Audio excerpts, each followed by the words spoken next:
नमस्कार दोस्तों, कैसे हैं आप सब। बहुत स्वागत है आपके अपने ही चैनल इंस्पिरेशन ऑफ प्रेरणा में। के महापर्व के बाद हिंदुओं का बहुत बड़ा त्योहार छठ पूजा आ गया है। छठ पूजा सूर्य देव और छठी मैया की पूजा का एक बहुत ही महत्वपूर्ण पर्व है। इसमें छठी मैया सूर्य देव की बहन की पूजा की जाती है पूरी श्रद्धा से, और ऐसा कहा जाता है कि जो पूरी श्रद्धा से छठी मैया का व्रत रखता है उसकी हर मनोकामना छठ मैया पूरा करती हैं और उसके जीवन में सुख शांति और समृद्धि भरी रहती है। कार्तिक मास की शुक्ल पक्ष की चतुर्थी से शुरू होकर सप्तमी पर खत्म होने वाला यह 4 दिन का महापर्व पूरे भारतवर्ष में बहुत ही श्रद्धा और भक्ति से मनाया जाता है। ऐसे तो छठी मैया का व्रत हर मनोकामना पूरा करने वाला होता है, लेकिन अगर इस व्रत में जरा सी भी गलती हो जाए तो छठ मैया नाराज भी हो जाती हैं। तो ये बहुत ही ज़रूरी है कि इस व्रत को करने के दौरान, इस व्रत को करने के पहले कुछ बातों को हम जान लें और ज़रूर ध्यान में रखें। छठ के व्रत में सबसे महत्वपूर्ण होता है सूर्य को अर्घ देना। तो इस चीज में आपको कुछ बातों को ध्यान रखना बहुत ही ज्यादा जरूरी होता है। सूर्य को अर्घ देने के पहले बिल्कुल भी भोजन और जल ग्रहण नहीं किया जाता। सूर्य को जिस पात्र से अर्घ दिया जाता है उसका ध्यान रखना, उसकी स्वच्छता का ध्यान रखना भी बहुत ही जरूरी होता है।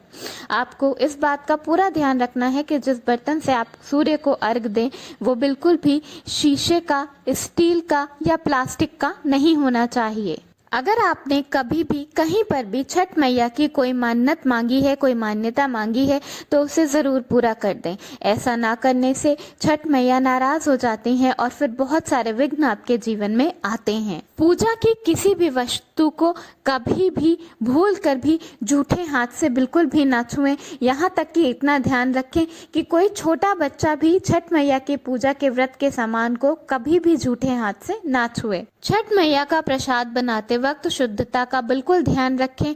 पूरा ध्यान रखें कि जो इंसान प्रसाद बना रहा है वो बिल्कुल भी प्रसाद बनाने के दौरान कुछ खाए नहीं, यहाँ तक कि नमक को स्पर्श भी ना करे। जिस घर में छठ का व्रत किया जाता है उस घर में छठ के 4 दिनों के दौरान लहसुन प्याज आना भी नहीं चाहिए। मांस मदिरा तो बहुत ही दूर रहना चाहिए। इसके साथ साथ जिस घर में छठ का व्रत किया जा रहा है उसके घर के अंदर किसी को धूम्रपान भी नहीं करना चाहिए। 4 दिनों के इस व्रत के दौरान स्वच्छता का पूरा ध्यान रखें। बिल्कुल भी गंदे कपड़े या एक बार पहनकर उतारे हुए कपड़े बिल्कुल भी पूजा के दौरान ना पहने। मान्यता तो ये भी है, नहाया खाया से छठ पूजा समाप्त होने तक जो भी महिला या पुरुष व्रत रख रहा है, पूजा कर रहा है, उसको बिल्कुल भी बिस्तर पर नहीं सोना चाहिए। जिस जगह पर छठ मैया का प्रसाद बने उस जगह पर किसी को भी भोजन नहीं करना चाहिए। शाकाहारी भोजन भी उस जगह पर बिल्कुल नहीं करना चाहिए। जो व्यक्ति छठी मैया का व्रत कर रहा है, छठ पूजा कर रहा है, उसे अपनी वाणी पर भी बहुत संतुलन रखना चाहिए। किसी को अपशब्द बोलने से, झगड़ा करने से व्रत का पूरा फल नहीं मिलता। तो ये हैं कुछ बहुत ही छोटी छोटी लेकिन विशेष बातें जिनका ध्यान आपको छठ पूजा के दौरान जरूर रखना चाहिए, ताकि आपको व्रत का पूरा फल प्राप्त हो सके और आपके जीवन में सुख शांति और समृद्धि बनी रहे। धन्यवाद। वीडियो पसंद आया हो तो लाइक जरूर करिएगा।